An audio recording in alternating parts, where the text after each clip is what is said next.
Good evening and welcome to the 6th EPOS webinar. Firstly, I hope you all are well and safe during this uncertain time. I'm Marta Salom from Valencia, Spain, and I co-chair the Tumors, Infection and Arthritis Study Group with Inés Balacó from Coimbra, Portugal. Welcome, Inés. Hello. We would like to thank EPOS for the organization of these webinars that allow us to stay in contact. We would like to thank also Orthopediatrics for supporting the organization of this event, and especially to the speakers that are going to participate today. The webinar is dedicated to acute osteomyelitis. We will start with a brief introduction by Inés. She will also present the results of a survey that we carry out on the study group members about acute osteomyelitis management. Afterwards, we will have a crossfire debate with César García Fontecha from Barcelona, Spain. Welcome, César. Welcome, thank you. Spain, defending the benefits of a bone puncture. While Andreas Krieg from Basel, Switzerland, will defend the case for avoiding it. Welcome, Andreas. Welcome. The second part of the webinar will be dedicated to the changes in our practice that the COVID pandemic has brought about. We will have the experience in Italy from Antonio Andreacchio from Milan, Italy. Welcome, Antonio. Hi, thank you. The experience from Spain with César, the experience in Switzerland from Andreas, and finally, the experience in Portugal from Inés. To conclude, they will answer all the questions that arise during the evening. So please be participative and ask a lot of questions. Now, let's start with Inés.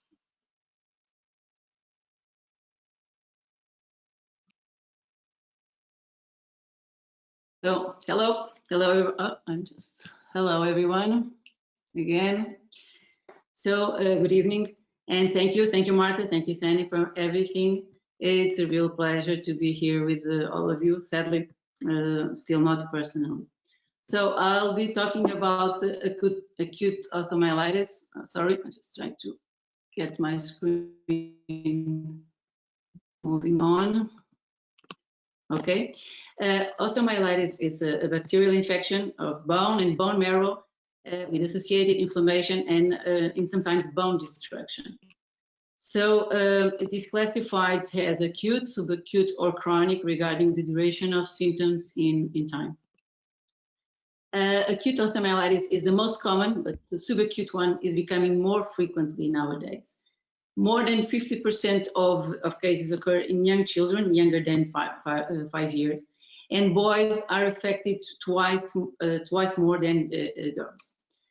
Any bone can be affected, but it's the metaphysis of long bones that is the most common one, especially in the lower limb. There are different possible sources and routes of infection, but hematogenous osteomyelitis is the most frequent in children, and primarily it's monomicrobial.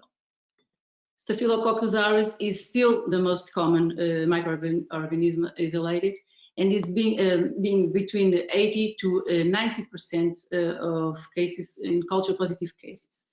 So it's the most frequent agent in all group ages, followed by group A streptococcus. In some countries such as Portugal, Spain, Switzerland, United Kingdom, and France, King is becoming a more frequent agent, and especially in the children younger than 5 years.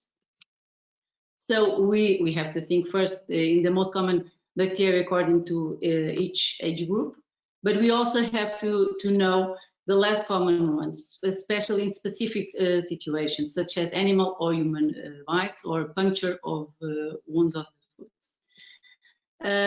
The differential diagnosis includes a broad spectrum of pathology such as infection, trauma, tumors, and so on, and it can be difficult in some situations when the child is unresponsive or in very ill state.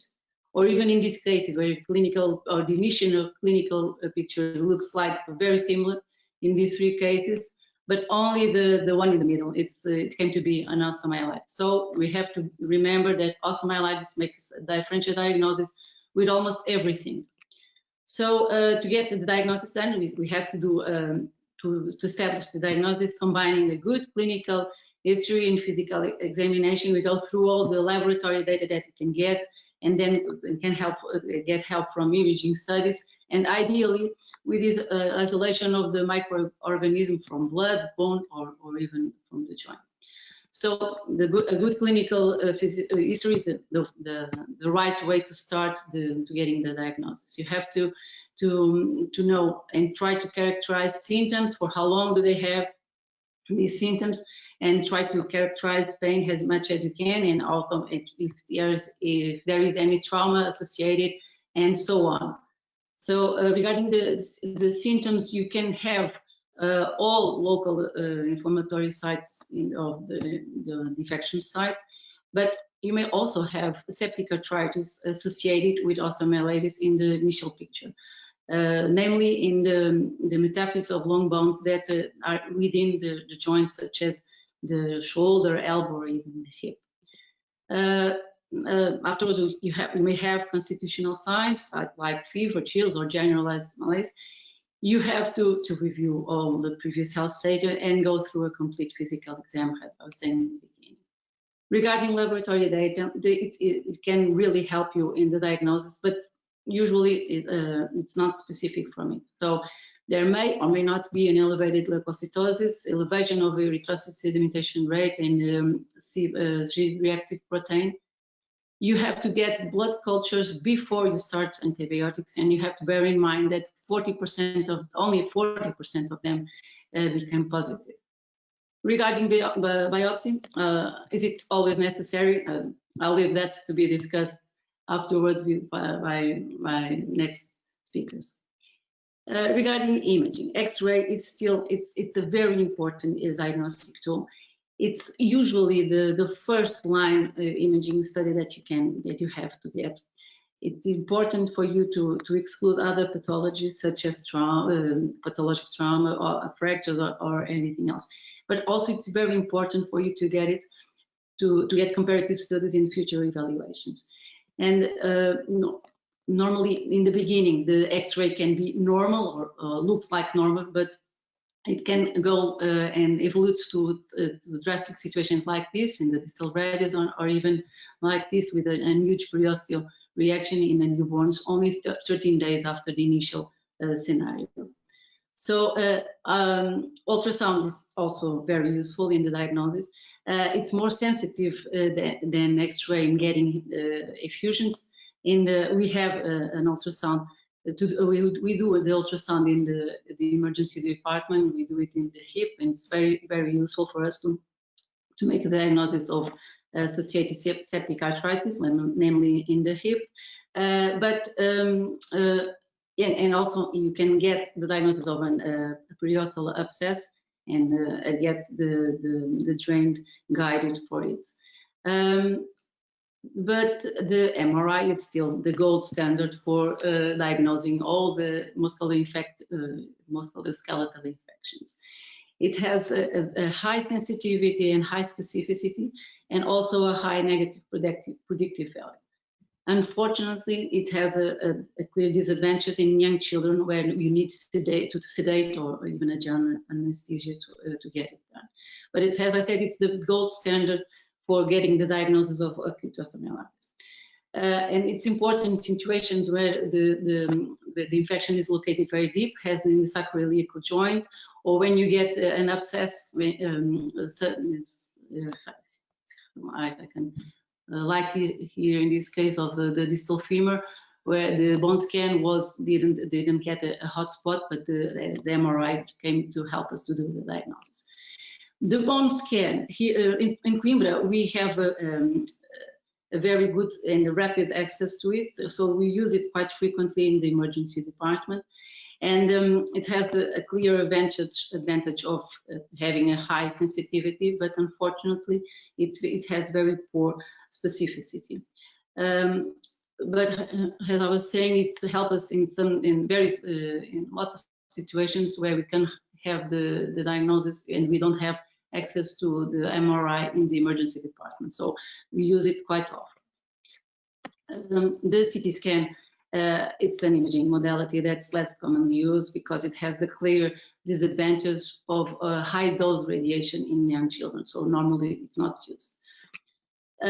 Regarding the treatment, it's important to have it discussed in a multidisciplinary team involving the orthopedic surgeon, of course, and the pediatrician or the pediatric infectious disease specialist. And altogether we get the decision of what is the antibiotic to start, initial dose, the dosage and the duration.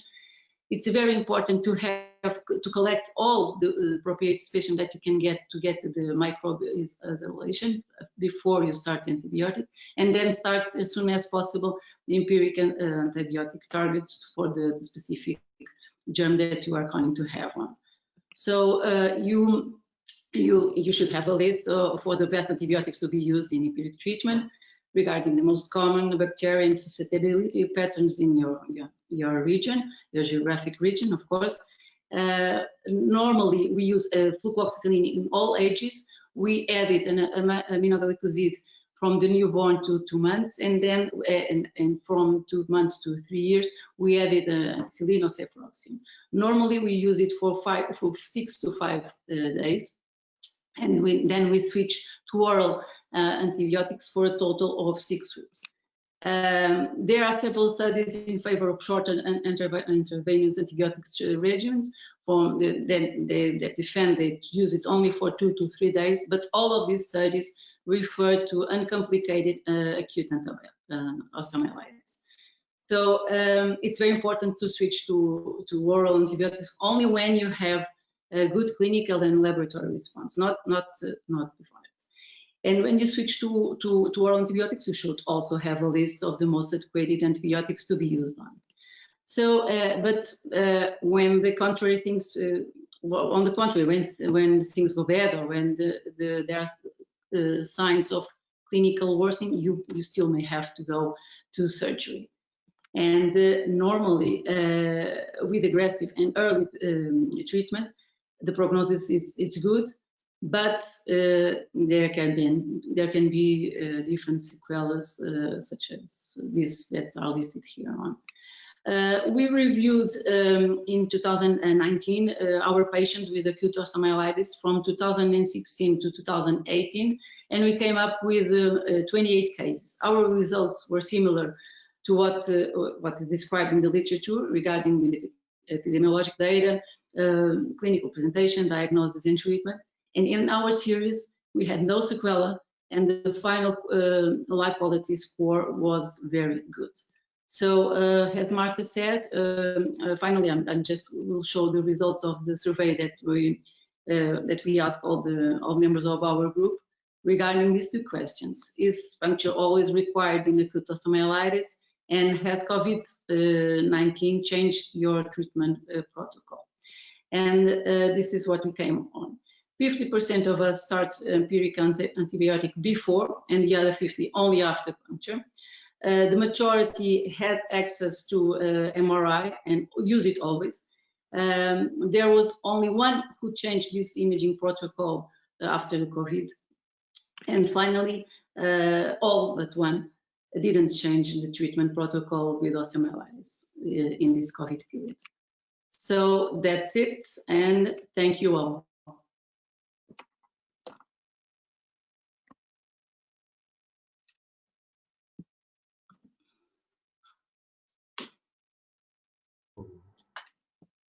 So now I'll leave it to Cesar.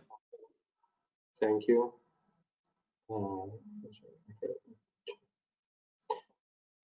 Well, thanks to the EPOS for the opportunity to participate in this webinar. So I want to talk about puncture or bone biopsy.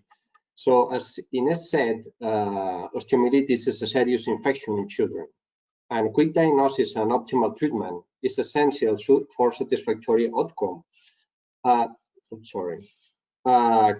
Physical examination, laboratory tests, or plain radiographs are suggestive of infection, but not definite. and none of them provide information about the antibiotic resistance status of the fungal bacteria. So culture has an important role in both diagnosis and treatment to apply the correct antibiotic treatment. So it's very important, the information about the bacteria, because there are antibiotic-resistant bacteria that complicate antibiotic choices. Methicillin-resistant Staphylococcus aureus, or resistant to clindamycin, or also there are Staphylococcus aureus that produce leukocidin, and that cause local acute aggressiveness. So these bacteria are important because they can produce complication of osteomyelitis, and we need to know what is the bacteria producing the osteomyelitis. The younger the patient, the wider the possibility or the range of possible bacteria affecting the bone, and this means that it's more possible to give an antibiotic that not is correct for the treatment of the osteomyelitis. This is important in children younger than 5 years, and especially in children younger than 3 months.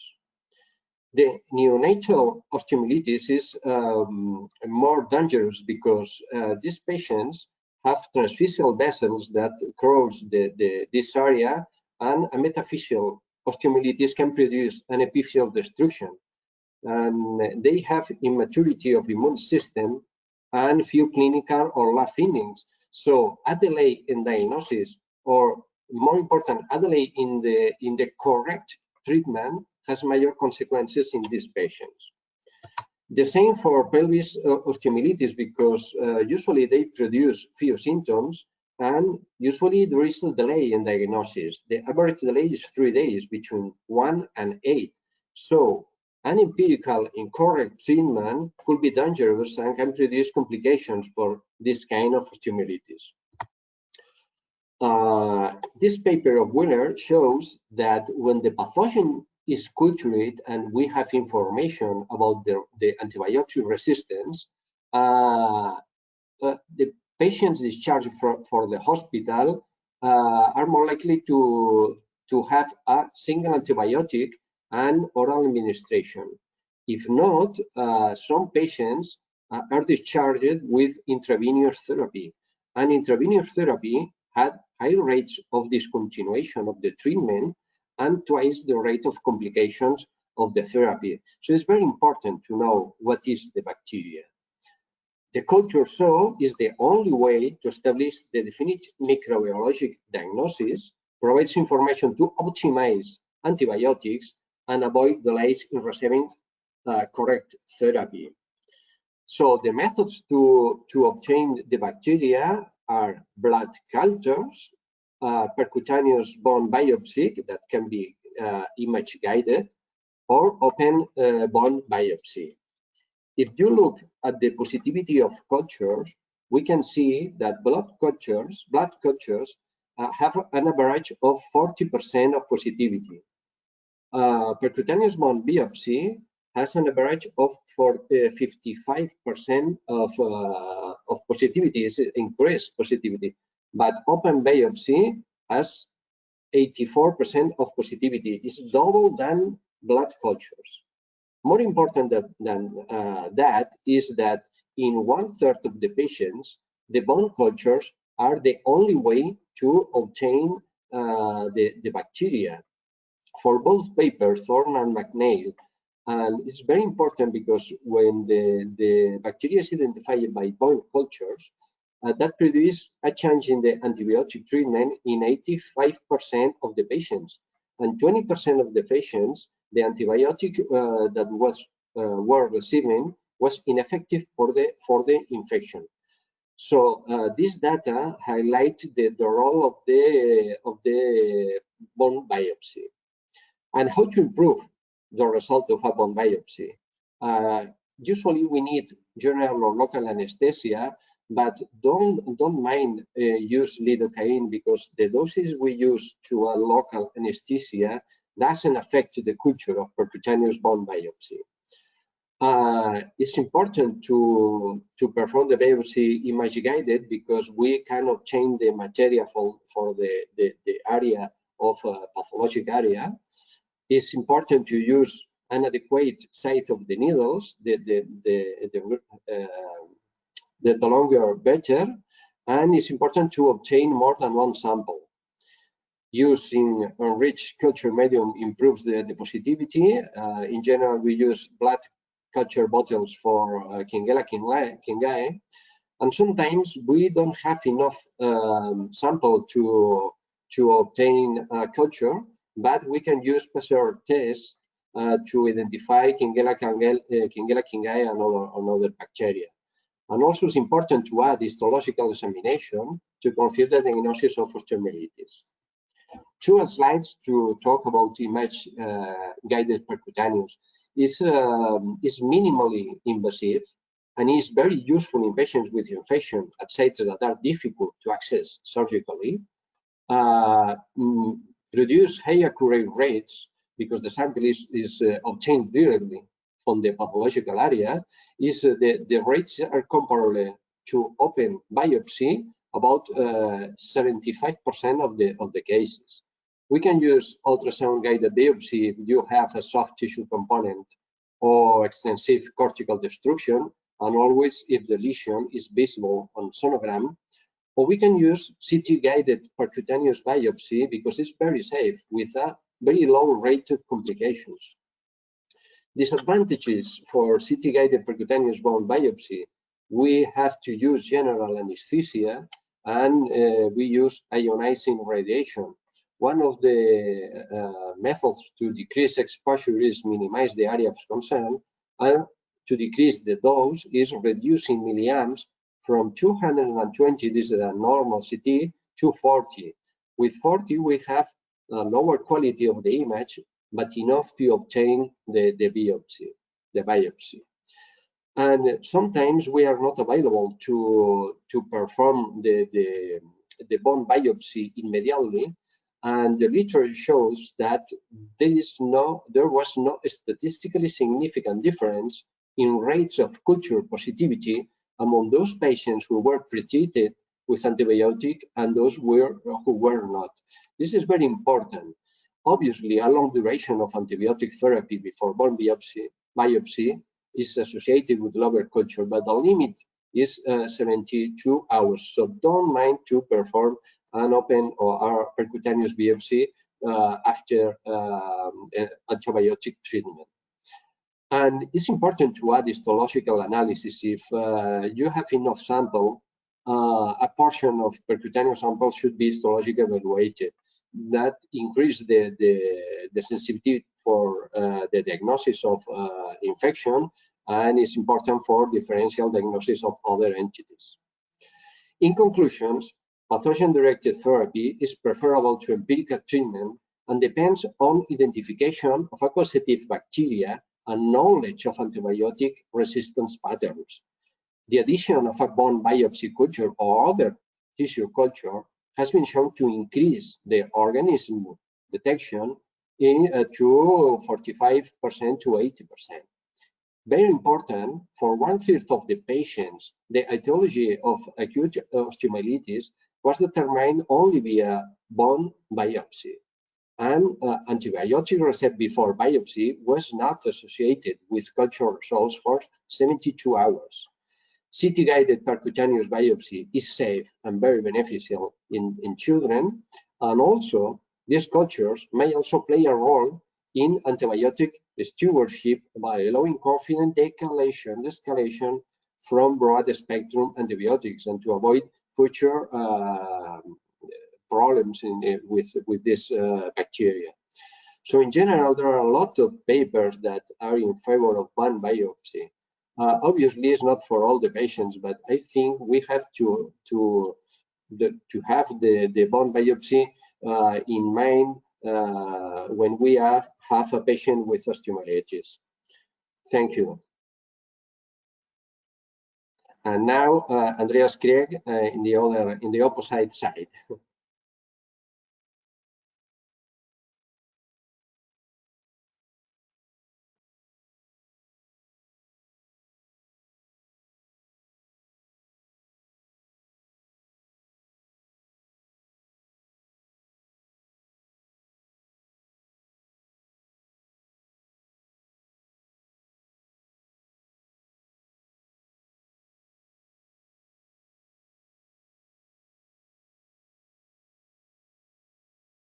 Andreas, you should activate your microphone. Okay, should be better now. Can you hear me? Yes. Okay, excuse me for Yes, that. it's okay. Okay, Yeah. I start again. Thanks for the invitation. It's a pleasure to join the webinar and the fireside discussion, particularly with Cesar. After the background from Ines Balaco and my pro-speaker, I'd like to discuss a few arguments in regard of puncture. And I like to divide a little bit the puncture or biopsy always required for diagnosis and the treatment of acute osteomyelitis. So for the diagnosis of acute osteomyelitis, mainly depends on a very good evaluated history. So that points out that we really can find out, is it only under 2 weeks that we speak about an acute osteomyelitis. And it mainly depends also on the clinical symptoms, routine exams, blood tests, microbiology or radiology. So is this diagnostic approach sufficient to find the diagnosis for acute osteomyelitis? So we had a closer look to this in our own patient group. Nearly in all patients, pain was reported or evident on admission. Local swelling and or redness was present in 2/3 of the patients, and nearly only the half of our patients had fever. And refusal to walk was less, only in about 1/3 of the patient. Median duration of symptoms prior to admission was significantly with 4 days longer in acute osteomyelitis compared to those with septic arthritis. So a systematic literature review found that only 1/3 of children will have a raised white blood cell count. Already the ESR is quite high and the CRP as well. But the combination in after 48 hours with ESR and CRP shows a very high sensitivity, particularly in the most common bacteria. Blood cultures could be positive depending on the countries and also the lab facilities, between 25 and 59% of positive cultures. So, but for the laboratory follow-up, we recommend the CRP.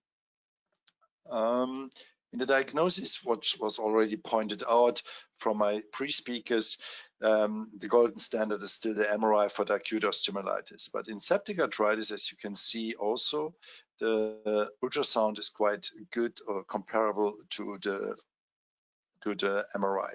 MRI, of course, has the advantage of the extensivity of the lesion, particularly when you have a metaphyseal osteomyelitis.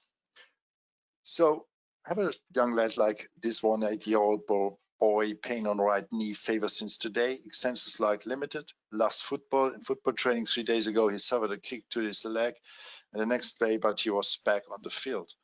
He was presenting at the examination in the emergency room with a temperature of 37.3 degrees, no redness, no swelling, normal motion of the hip and knee, but a little bit pain with hip extension or during the walking. So should we do a puncture? Should we check, is this osteomyelitis? So we did a complete blood count, CRP, SR, blood cultures, plain X-ray and bone and joint ultrasound, which is quite quick and available. X-ray doesn't look very exciting, nothing serious. CRP normal, BSR quite low.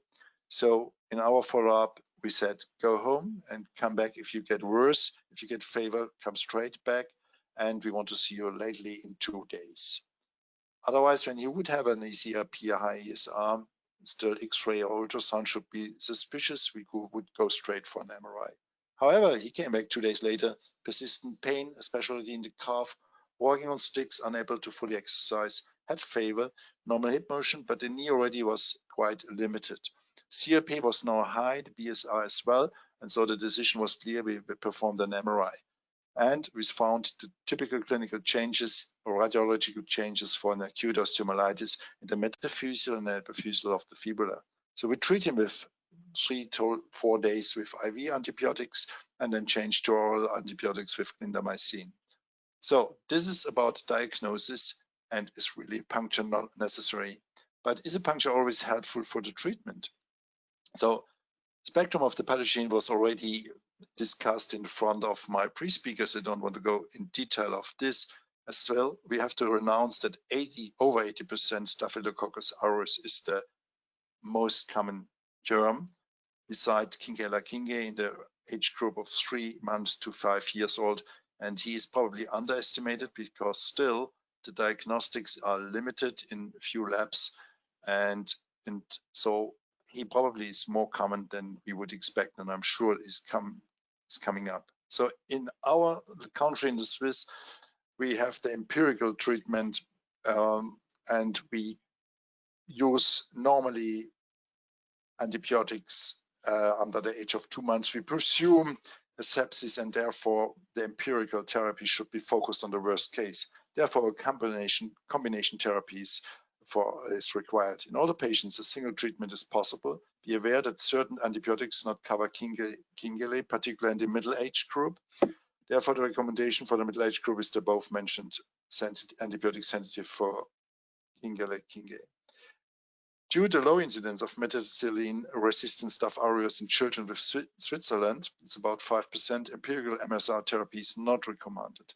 Such a therapy should be considered in patients from high-risk countries, in patients under immunosuppression, with sickle cell anemia, with non-colonization with multi-resistant bacteria, or with detection of gram-negative bacteria in the grain preparation. The empirical therapy must be determined individually in consultation with an infectiologist. So having the target antibiotic therapy takes into account the detected germ, the antibiogram, and pharmacological properties, particularly the bone penetration, is important. And recommendations are summarized in the table above. So flucloxacillin is therapy of choice for methicillin-sensitive Staph aureus. Fungal infections caused by Kingella kingae, amoxicillin and clavulanic acid or cefuroxime should be preferred.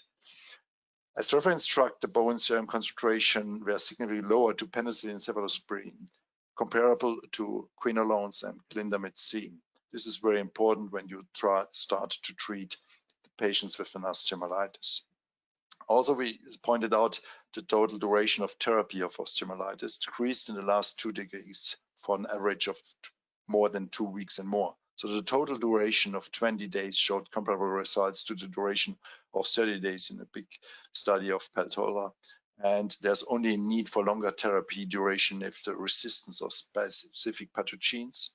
If you have 3 months, less than 3 months old children, slow response to the therapy, complex infection, usually after 3-4 days, you should change. Then localization in the pelvis or spine, and my personal experience, I think, is also in the foot, and sepsis or immunodeficiency. So risk factors for a worse prognosis are, when you look to the literature, calculation of complication rates for all studies is not possible, as they have different follow-up times and definitions of complications, including chronicity and recurrence. However, there's a risk factors for a worse prognosis which should prompt a more cautious approach to the treatment and follow-up. This includes the infecting organism being MSR, Staphylococcus pneumoniae, or PVL positive, concurrent septic arthritis, pyomyositis, or an abscess, location, involvement, particularly the joints, and a positive culture. This is thought to be partly due to Kingella kingae, a more benign pathogen, and as we said, difficult to isolate, being present in the majority of negative cultures. Younger age, this is not fully understood, but maybe due to delays in diagnosis, presentation and treatment, as well as differences in anatomy and immune system.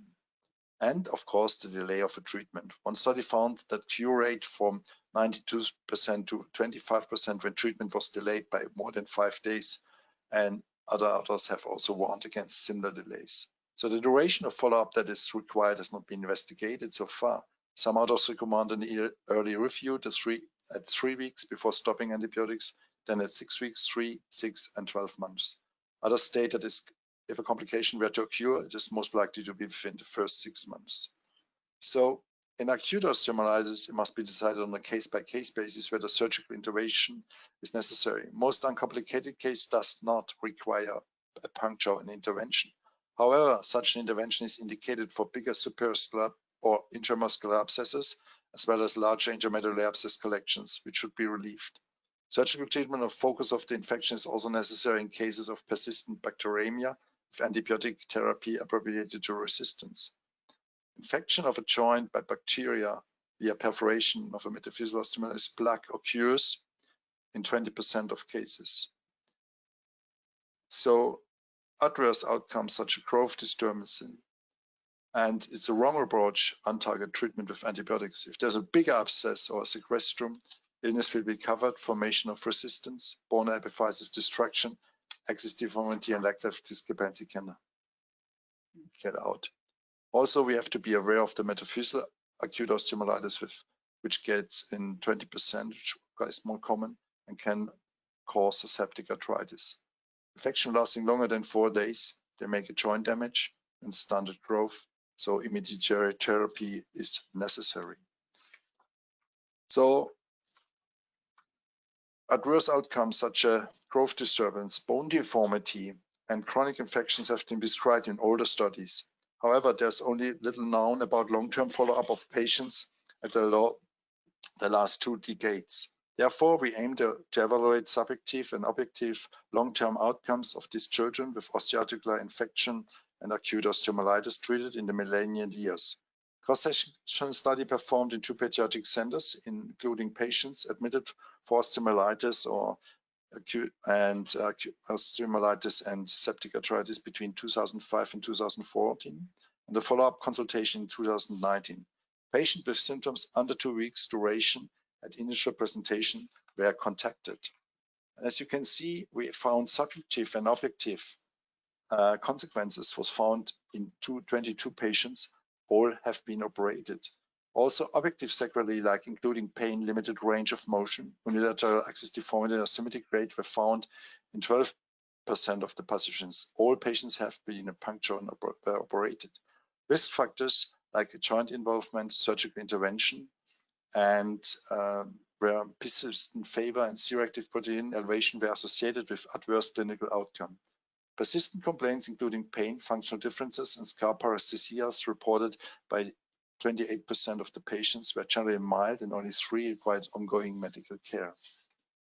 So, for the protocol of acute osteomyelitis, puncture is unnecessary, neither for diagnosis nor treatment.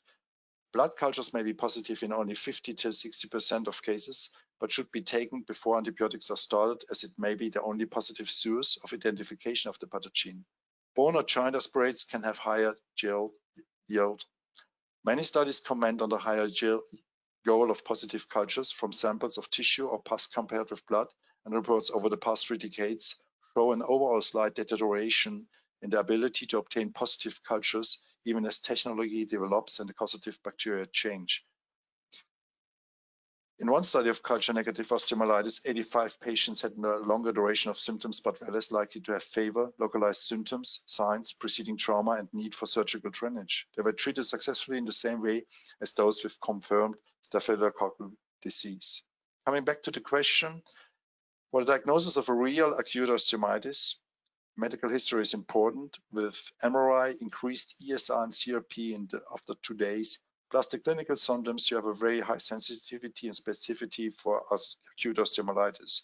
So you do not need a puncture for diagnosis and also treatment. Even for the prognosis, considering our long-term study, operated patients can have long-term consequences. So in the end, the puncture is helpful in case of suspected acute osteomyelitis with septic arthritis and with supraosteal abscess, but of course, they are not always. That brings me up to the fireside discussion for this case. A 9-year-old fellow, swelling and pain in the big toe, fever over 38 degrees, and a higher CRP, and they go straight for a puncture and biopsy. They found necrosis in granulocytes, but in the culture no germ. So they diagnosed it maybe a chronic osteomyelitis, but the history was still unclear if it was an acute or a subacute osteomyelitis. However, the X-rays suggest more subacute and chronic osteomyelitis. However, they get progression of the findings, and unfortunately, they keep going with him. He gets better once, then they stop with the antibiotics, they start again with antibiotics, he gets better, and so on. And that was a treatment over 1.5 years. So what is the procedure now? Luckily, they transfer him to a pediatric orthopedic center. We did straight array biopsy, found a Ewing sarcoma, staging, skip metastasis on the tibia, and he received a neoadjuvant chemotherapy. 4-foot metatarsus amputation plus resection with the metastasis with autograft bridging was done. Luckily, 13 years after tumor, he's had a profession as a butcher and a cook, and is joining his mountain biking and swimming. So what brings me up for the puncture? There are a lot of quality issues that you get really success with a puncture. You need really a skilled and experienced orthopedic pediatric surgeon to decide or to perform a puncture. Maybe you need also a pediatric experienced interventional radiologist, and you have to have the infrastructure. Maybe you need a pediatric infectiologist to give you some hints in regard of the antibiotic treatment. And of course, you need a very good bone tumor or bone pathologist, which is not every center available. Also, microbiologists and the equipment of the laboratory is very important for having a successful puncture. So still, interdisciplinary approach is required. Thanks for your attention.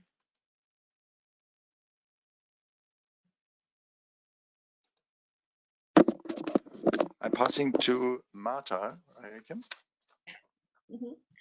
Thank you for these outstanding presentations. I hope a lot of questions will arise from them.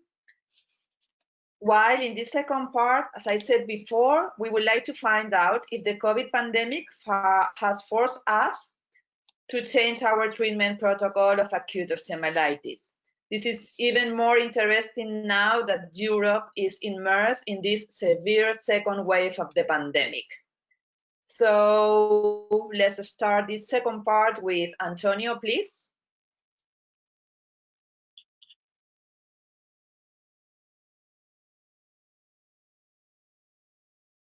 Antonio, are you ready? Yeah, I'm ready. I'm ready. Okay. I just only to activate this one. I'm not be able to share. Okay. Okay. You can hear me. You can see me.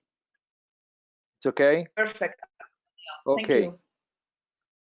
So the real question is how this COVID impacted in our treatment protocol, and you can see there's a real disaster, because this is the new cases curve in Italy. It's after the summertime, as everybody knows, that there is a new cases, and the Lombardy, the region where I live and where I work, is the worst region who was hit from the virus. So we are really fronted with like a war, with a new wave of infection and new cases. So especially in Milan, when the first wave was not so heavy, but at this time there is much more cases, and this impacted on population and attitude of the population.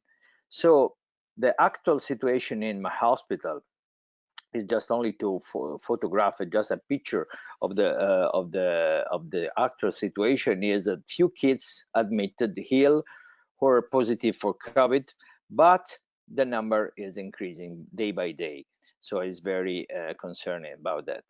Elective surgery and major surgery almost canceled, and only urgent patient and emergency. And the other data is a little bit sad, is an increasing number of doctors and nurses infected. So the really big impact of daily activities.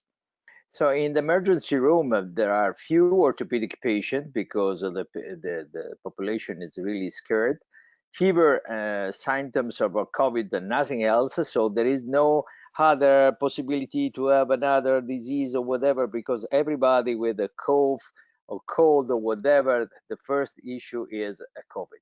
So we have sometimes a delay of diagnosis due to the parents that don't like to come to the hospital, and on the other side there is a delay of diagnosis. There is a real true septic arthritis and osteomyelitis decreased dramatically in our hospital. So no surgery for infection since February of this year due to the normal osteomyelitis and several pseudo-septic arthritis. So this is one of the several papers who was published in this year about this infection. COVID can be complicated, but hyper-inflammatory condition, and this is inflammatory syndrome in children. So we can note that just an unusual presentation of Kawasaki disease, similar myofasciitis and septic arthritis due to the COVID-19 infection. And on the other side, our approach was much more increasing the number of MRI compared to the pre-COVID period. And that's just only for my 3 minutes. Thank you very much. And I recall our new publication of several authors of EPOS published this new book. Thank you. So I can leave and go to the next speaker is Cesar from Barcelona. Okay, thank you. So has COVID pandemic changed our treatment protocol? Sorry. Well, in 2008, we started the Pediatric Osteoarticular Infection Network here in Spain with some societies, including the Spanish Society of Pediatric Orthopedics. And after our retrospective multicenter study and posteriorly a multicenter prospective study, in 2017, we developed and published the clinical practice guidelines. Basically, the guideline recommends always blood culture in osteomyelitis, MRI, and sometimes bone biopsy. The fifth recommendation of this guideline said the isolation of a microorganism from the bone, joint, or blood with a clinical or radiologic syndrome compatible with bone joint infection is the gold standard for diagnosis in children. Moderate evidence and a strong recommendation. But the guideline said bone sample not always required, to be considered if superiosteal pus is present or infection is not improving as expected. So this year, 2020, we developed in our hospital in March the protocol for osteomyelitis, for infection in general, osteoarticular infection. It's in Spanish, but it's very easy to understand. For osteomyelitis, patients are admitted in the hospital by pediatricians, but they always perform a medical consultation with us, and they require a bone biopsy in some cases. Bad response to antibiotic treatment, for example, persistent fever more than 72 hours, superiosteal abscess, sequestrum, or chronic infection. When the COVID arrives, there was a very, very important change in our assistential work. This is a paper for us in June this year, and we can see here by years, 18, 19, and in purple this year, an important decrease in total clinics, an important decrease this year for surgical procedures, an important increase for telemedicine clinics, and an important decrease in patients attending emergency department. So in fact, the protocol for infection didn't change, but we add a protocol for surgical procedures. And this is very important because that means wear correct dress, PCR before surgical procedure. So some things changed.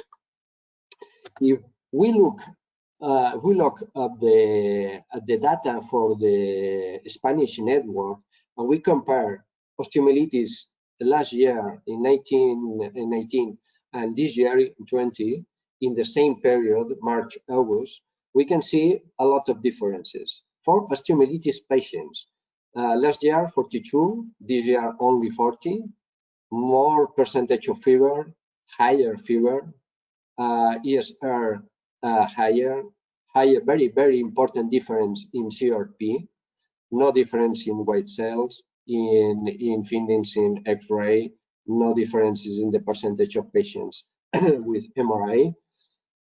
Last year, 14 patients were with bone biopsy. This year, none patient with bone biopsy.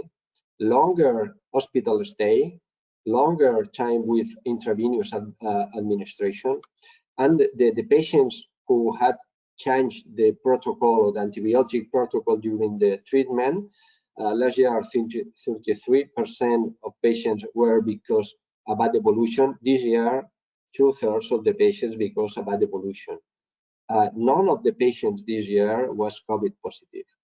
So it's difficult to explain really these differences, and we can consider these things. There has been a big change in general activity for pediatric orthopedists. Maybe there are more difficulties to access the hospital for patients, and they arrive in the hospital in a worse clinical situation. And why are not we doing bone biopsies this year? It's difficult to explain. Obviously, we need a PCR test before surgery. Maybe there is less availability of the surgeon, anesthesiologist, radiologist, or the operating room. And there was a tendency to avoid surgical procedures during lockdown. And maybe the patient had a worse evolution of the infection. In conclusion, I think our infection protocol has not changed, but we had a new surgical protocol that produced some differences. The clinical picture really has changed, and our management of the infection in children maybe is a bit different. Maybe there are differences in pediatric hospitals or in general hospitals, because maybe in the general hospital differences are more important. Thank you. And next one is Andreas, please. Yes. Taking over. Okay.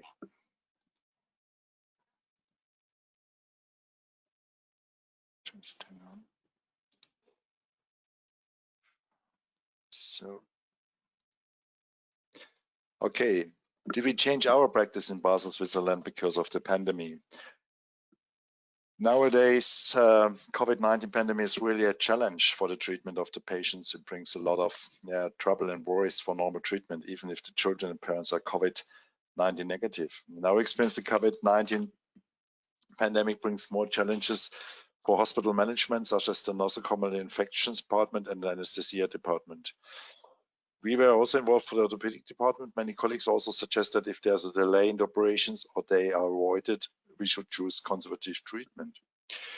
However, acute osteomyelitis is an emergency situation in most cases, as we discussed previously, and operation could be necessary.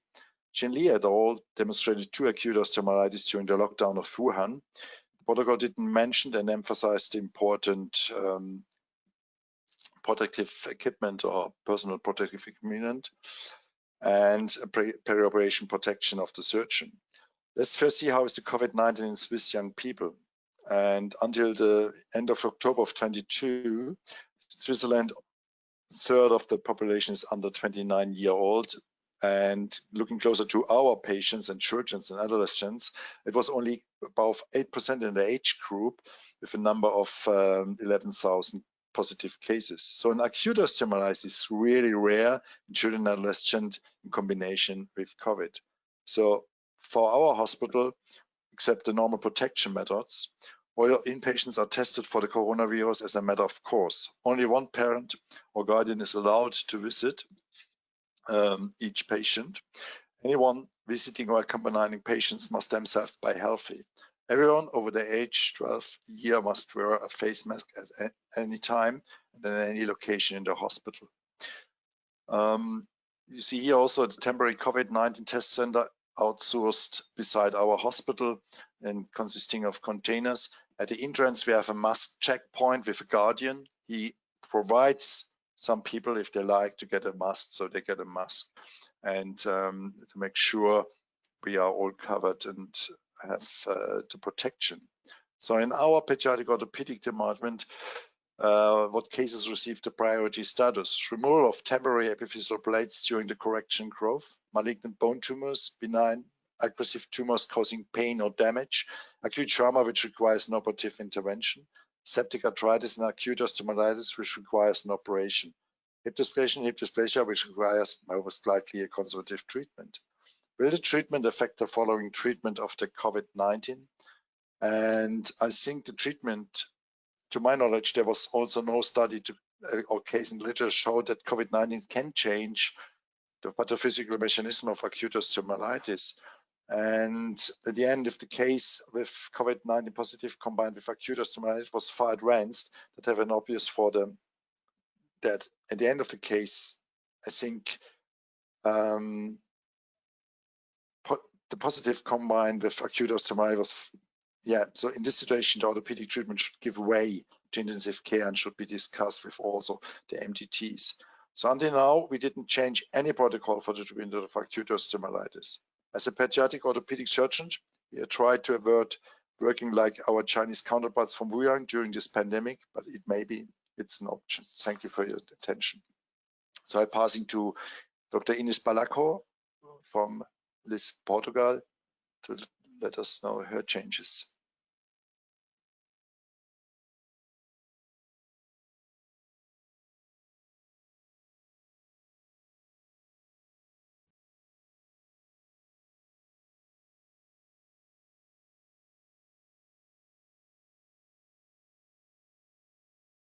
So hello again.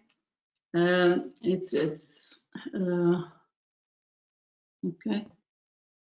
I have it. So I'll try to resume in 3 minutes the changes in Portugal. It's really the data that I have. It's not from Portugal, but from our hospital. That it's one of the main hospitals in Portugal, in Coimbra. So I think it reflects the reality from the rest of the country. So as we saw, the COVID has changed the world upside down and even closed it. In Portugal, this were the data from yesterday, and we actually are going in the same way as the rest of the Europe. But as we saw in from our survey, we are the ones were one of the ones who answered that the protocol for treatment of acute osteomyelitis did not change in our practice, and but as Andreas has told, we don't know if it's going to be changing in the future. What's the consequences of COVID? So actually, I think we live in a quite different reality from adults, as also our children are much less infected and affected than adults. So we live a very different reality from adults. We had also an abrupt decrease in the number of admissions in our emergency department. This is referred for the first wave, for the 3 months of the first wave, and we comparing with the 3 months from the previous years, we have this decrease was almost it was more than 50% of cases in the emergency department.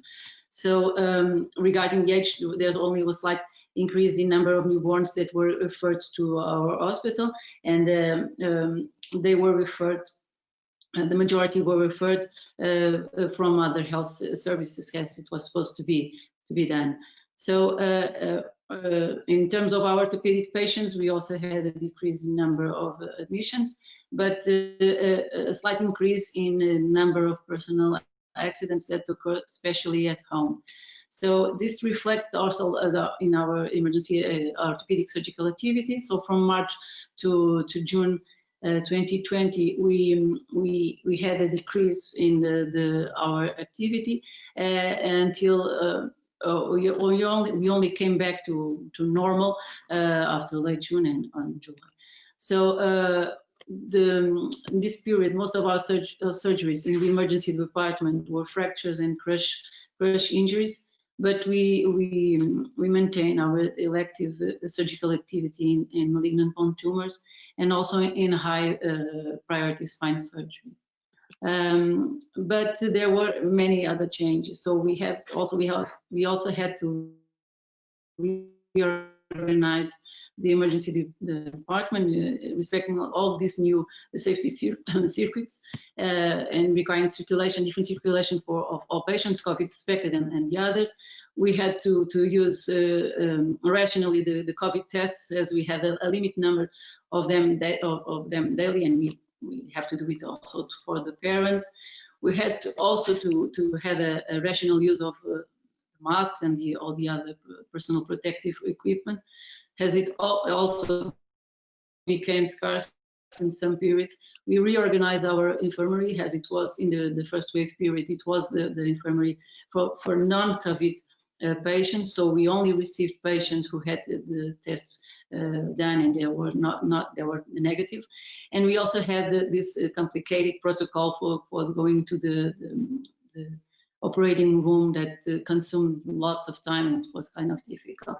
So this led to some dilemmas, because not having enough COVID tests and having to wait a very long time for the results of tests became a problem. So actually, in 5 cases, we had to start surgery as a COVID positive, because it was not reasonable to wait for the results of the test because of the risk of neurovascular lesion or even compartment syndrome. So beyond the emergency department and summing all the decreased operating time for the elective surgeries, decreasing human resources in the operating room, and an increase in length in all anesthesia procedures, we are not able to operate the same patients than before. But on the other hand, we managed to maintain the outpatient clinics for all follow-up or joint trauma patients, or all post-surgeries, or all malignant tumors, the new and the ones that we were already following up, and the high priority clinics such as DDH and Club Food. And finally, we came back to our normal volume of patients after June. In this second wave, we still are doing our clinics like this, and we are just having the same problems in the operating elective surgery. So we still don't know how to answer to so many questions, but we do have to prepare for the future. So we have to get enough adequate protective masks and tests, but also we have to provide adequate training to our residents and students. And above all, we have to maintain a proper humanism in treating our patients. So that's it, and thank you all again. And so I'll go back to Martha.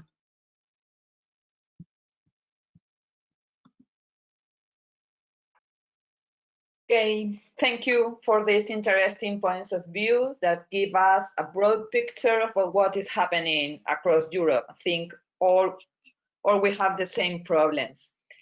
Regarding the second part, I think Cesar has pointed out a very important issue, is that perhaps the osteomyelitis that we are seeing nowadays are more severe.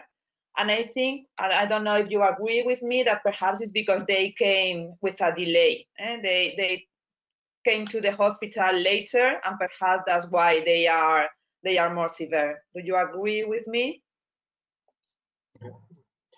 Yes, Marta, I think now children, or in general population, has difficulty to access health services. And they arrive later to the hospital, and the clinical picture is worse. But I think it's not a problem of what direct effect of the COVID infection. It's a problem of the health resources, and it's a problem to access the health services. Sure. Okay, the people, everybody agree with that, no? Yeah, the people it's really scared. We observed in our hospital, especially for the surgeons, the really delay and some appendicitis or whatever. So very complicated cases, just only because it was a delay, and the delay was due to the scare to come to the hospital. So if from the orthopedic point of view, I mean fracture or whatever, maybe some difference, but not so big. For infection or some other specialty, is a really a big problem to have a delay just only because scared to come to the ER and to front with the pandemic outbreak. So it's a really, I mean, new problem into the real problem, and everything is more complicated even for these cases. And then we have to consider even for, I mean, more easy surgery. Everybody has the protocol to have a test for the COVID, so we have to delay the surgery. Otherwise, we have to have some dress in a special way, and even easy surgery like a supracondylar fracture is more complicated due to the FFP3 mask and coverage and shield and whatever. It's really more difficult and to try to avoid infection for us. But anyway, it's a really tricky point. I mean, from everybody. Mm-hmm. Okay, thank you, Antonio. Well, we have a question for the first part of the webinar. Well, everybody congratulate your presentations, me too. And we have one question for Cesar that I was going to make the same question to you. So when you are planning to make a bone biopsy, do you start antibiotic, or you don't start antibiotic until you do the biopsy? It depends. If the bone biopsy can be done in a short time, for example, the patient arrives at night and we have the option to do the bone biopsy in the next morning, maybe we don't apply treatment with antibiotics. But as the literature said, it's not a problem to start the antibiotic treatment, and we can perform the biopsy next morning or 2 days before the starting of the antibiotic. So in general, we wait for the biopsy if we can do that in a short time. If not, we start with the antibiotic and we perform the biopsy if necessary next day or in 2 days.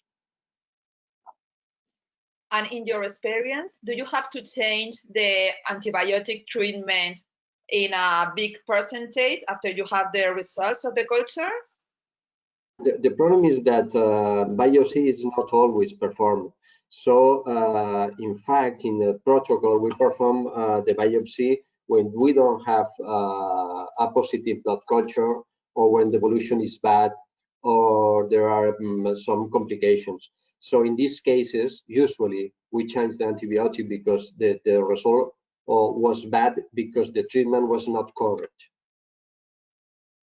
Mm-hmm. Okay, well, so we have already wasted our, we have used our hour for the webinar. So if anyone wants to add anything, Ines, do you want to say, or do you want to finish that you are also the co-chair of this webinar? If you want to close the session, please. I think I'll leave this to you. I'll have other questions for Cesar, because I was kind of curious. Can I make a small question for him? Does everybody in your department do the biopsy, or a small portion of you? All of you do the same, respect the same protocol? So when you get a suspicion of an infection, all of you go to the operating room doing the biopsy, or only you? It's a question for me. In my department, we are 20 people, 20 orthopedic surgeons, and one person is dedicated to infections, and 2 persons are dedicated to emergencies. So 3 people are able to perform the biopsy. But in general, this is not a very difficult procedure. So it's not a problem for us, for every surgeon, to perform the biopsy. And usually we use image-guided biopsies, so it's easier. even easier. Okay. Well, So, there are yes, we some can more finish questions, now. but I think it was a very.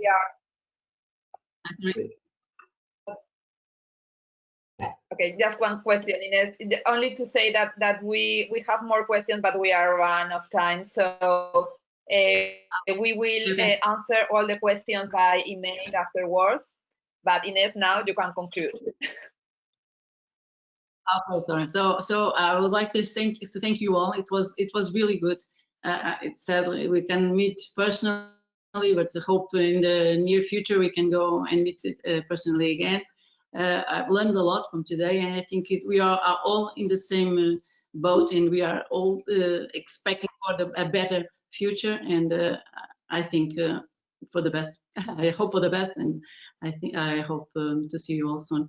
And I want to thank you also, Sani, for all the work and for all the participants to were here hearing it. Thank you all. Bye bye. Okay. Thank you. Bye bye. Bye. Thanks. Bye.